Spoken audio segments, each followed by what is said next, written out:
Hello crafty friends and welcome to my channel. I'm Adrienne Bosey of Alice Scraps Wonderland.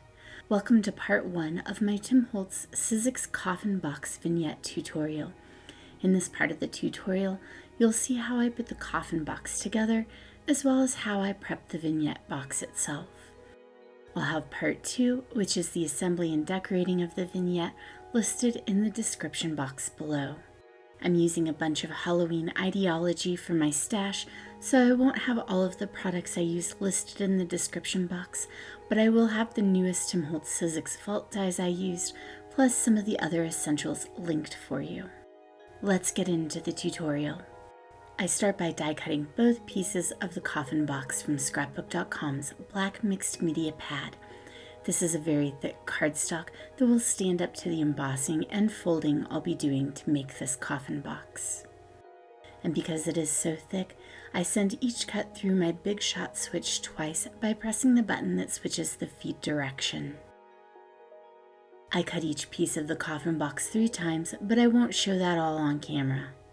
After die cutting the coffin box, I am embossing 2 of the top and 2 of the bottom die cuts with the Mini Lumber 3D texture fade. I mist both sides of the die cut, place it in the embossing folder, then send it through the switch.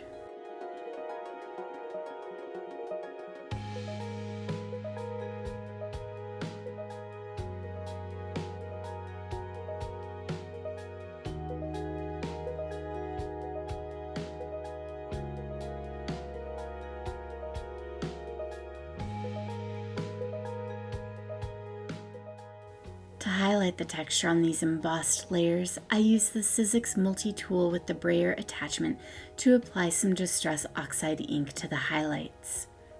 I used gathered twigs, and this will fade to a lovely brown-gray as it dries on this black cardstock. While the inked layers dry, I assemble the non-embossed coffin box pieces. I use a bone folder tool to fold the crease lines and use the Holtz Distress Collage medium to glue the tabs in place.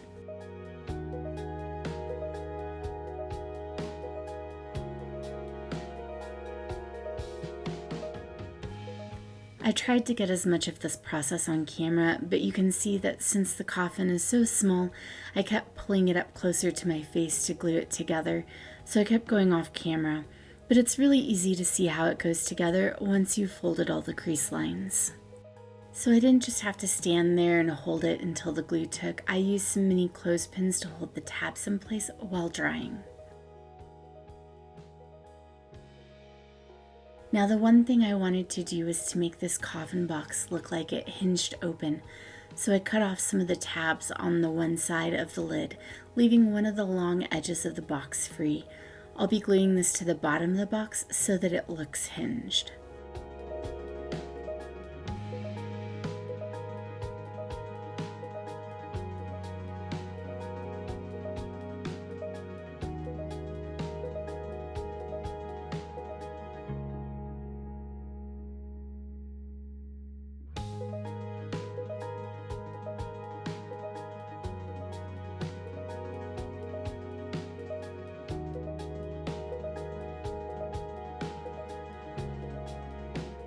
For the embossed pieces of the coffin box, I cut the tabs off and cut along the crease lines.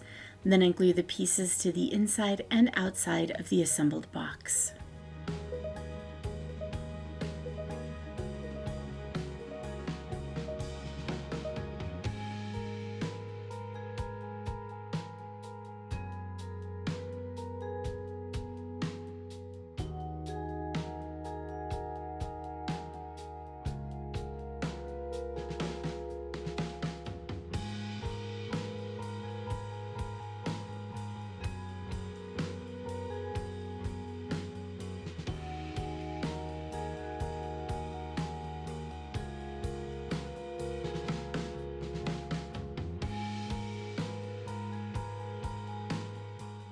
You can see that in this process, some of the final steps are gluing the hinge of the lid to the outside of the box, then gluing the embossed piece over the hinge to cover it up.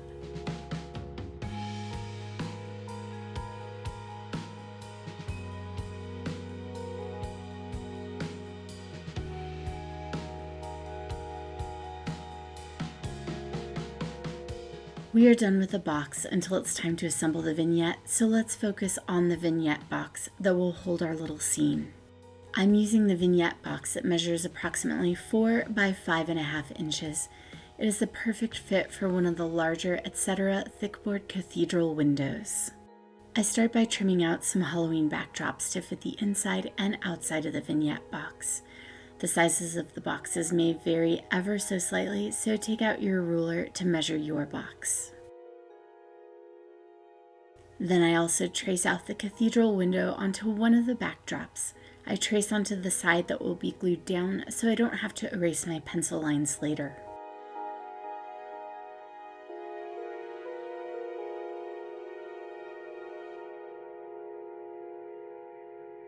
Then I use 2 different craft knives to cut the traced window out. I like a swivel craft knife for rounded cuts and the larger Sizzix blade for the straight lines. When fussy cutting, always start with the internal cuts first, then cut the window from the full piece of paper. This will minimize any tearing as you work.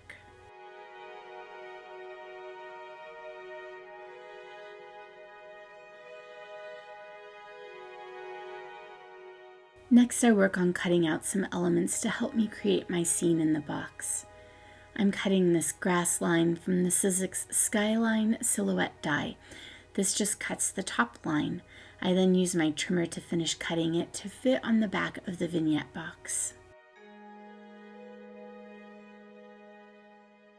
Then I use the Vault Fright Night die set to cut out the moon, clouds, and the tombstone silhouette.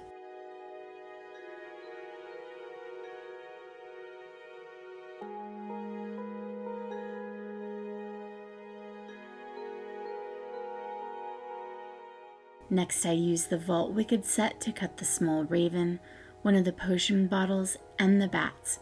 I set all of my cuts into a scrapbook.com stack and sort tray for later.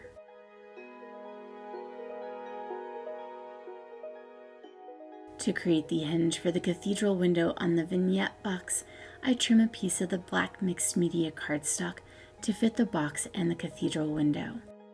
I also use my Sizzix scoring board and trimmer tool to score the cardstock where the hinge fold needs to be. My cathedral window was about 1/4 of an inch wide on the side, so I scored my cardstock at 1/4 inch.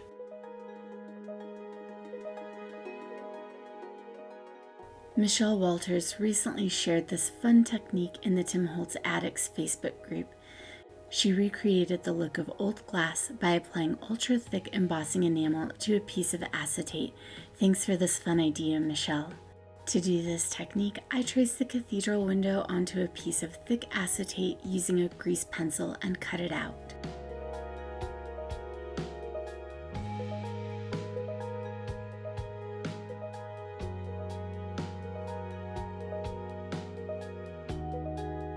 Then I squish my clear embossing ink pad onto the acetate and pour Ranger's Beauty onto it.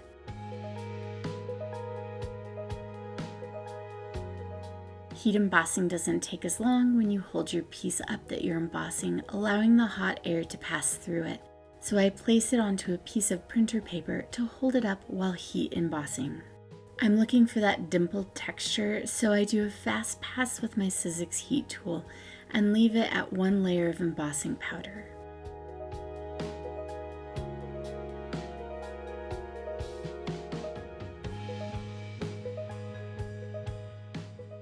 Before gluing the acetate and fussy cut backdrop onto the thickboard cathedral window, I want to alter it a bit. I use a metal flourish and a bitty bat to adorn the top. Prima's heavy body gel is perfect for holding these elements well. Apply a little with a palette knife and place your embellishments down. Let these dry for about 30 minutes to an hour. You'll know it's ready when you try to wiggle the bat and it doesn't move.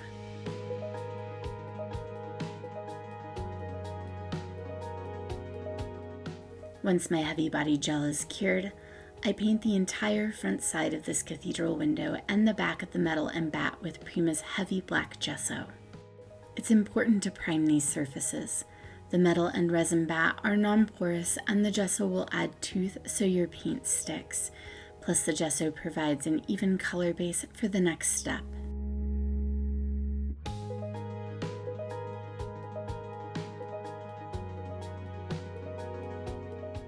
After the gesso is dry, I then apply a thin layer of the Sizzix Creamy Gold acrylic paint. This metallic paint is a bit like a cross between a glaze and a paint. A little goes a long way. I'm not concerned with perfection here. I'll be aging this window, so I'm okay with some of the black gesso showing through. Before continuing the altering process of the window, I glue down the cardstock hinge using Sizzix Express Glue.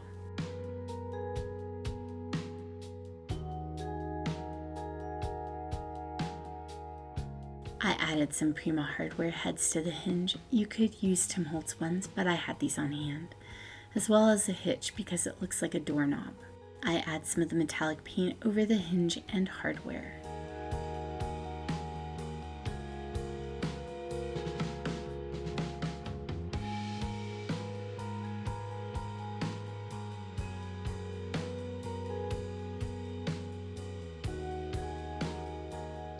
Once the metallic paint is dry, I apply Tim's Crazing Paste. This is an older product that I haven't used up yet, so if you don't have access to this anymore, any clear crackle paste will work.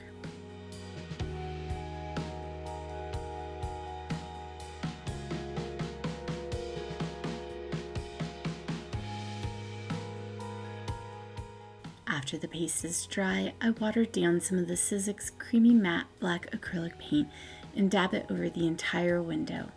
I dab up the excess with a paper towel and keep layering and dabbing excess paint off until I'm happy with the level of grunge.